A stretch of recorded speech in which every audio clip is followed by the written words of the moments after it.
और दिल्ली का एजुकेशन और हेल्थ का मॉडल दुनिया में उसका कोई सानी नहीं है, ये तो मैं भी मानता हूँ। क्यों? क्योंकि दुनिया में ऐसा कोई एजुकेशन और हेल्थ का मॉडल नहीं बना होगा जिसमें 7 साल में एक भी नया स्कूल न खुला हो और एक भी नया अस्पताल न बना हो। और फिर भी अगर ये दावा कोई कर सकता है तो वो सिर्फ और सिर्फ अरविंद केजरीवाल।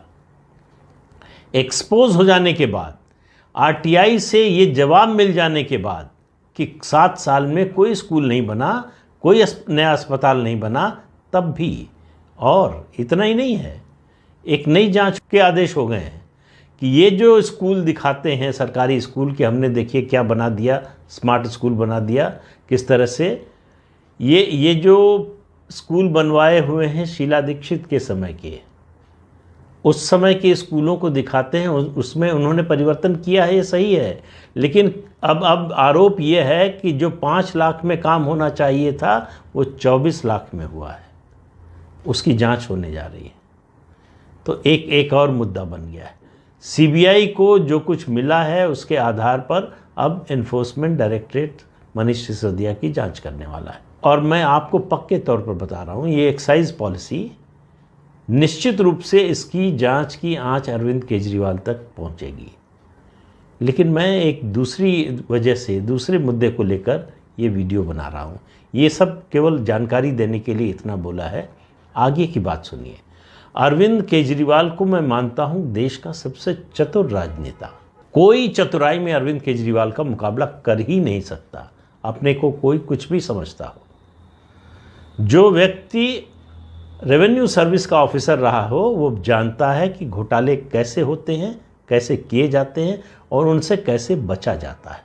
ये अरविंद केजरीवाल को पता था। सरकार बनने के दिन से ही अरविंद केजरीवाल ने तय किया था घोटाला करना है, लेकिन खुद फंसना नहीं। ये उनके साथी नहीं समझ पाए, और जो साथी ऐसे थे जो रोक सकते थे, टोक सकते थे, सवाल उठा सकते थे, उन सबको बाहर कर दिया।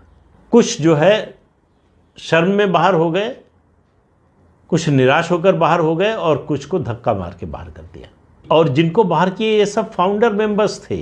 अरविंद केजरीवाल जो भी हैं उनको अरविंद केजरीवाल बनाने वाले वो लोग थे, उन सब लोगों को बाहर कर दिया। तो ये तो शुरुआत की बात हुई। सरकार बनने के बाद, शपथ ग्रहण के बाद, मंत्रिमंडल बनने के बाद अरविंद केजरीवाल ने सारे विभाग बांट दिए, अपने पास कोई विभाग नहीं रखा। क्या तारीफ हुई, मुख्यमंत्री देखिए ऐसा होना चाहिए, आदर्श मुख्यमंत्री है, सब काम अपने साथियों में बांट दिया है। पॉलिसी की बात करेंगे सिर्फ, क्यों बांट दिया है? पहले स्वास्थ्य मंत्री के घोटाले की बात आई, वो जेल में है। फिर deputy CM, education minister, excise minister, excise घोटाले, शराब घोटाले का आरोप लगा, जांच हो रही है, वो किसी भी दिन जेल जा सकते हैं मनीष सिसोदिया। इसके बाद और दूसरे विभागों में भी जांच होगी, उनमें भी घोटाला निकलेगा। जो जिस विभाग में घोटाला निकलेगा उसके मंत्री जेल जाएंगे।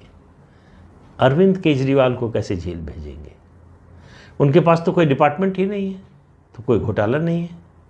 अब आप देखिए, एक्साइज पॉलिसी में ही जो बदलाव हुए, जो गलत काम हुआ, कॉम्पिटेंट अथॉरिटी से परमिशन के बिना जो कुछ हुआ, ये सब अकेले मनीष सिसोदिया के दस्तखत हैं। वो मामला कभी कैबिनेट में आया नहीं। कैबिनेट की सामूहिक जिम्मेदारी होती है। आप कह सकते हैं कि अगर आया होता कैबिनेट में तो अरविंद केजरीवाल भी जिम्मेदार है, उस जिम्मेदारी से भी बच गए। तो सत्येंद्र जैन फंस जाए, मनीष सिसोदिया फंस जाए, उसके बाद दूसरे मंत्री फंस जाए, अरविंद केजरीवाल न फंसने पाए। इसका पुख्ता इंतजाम जो है वो अरविंद केजरीवाल ने अपनी समझ से कर लिया है।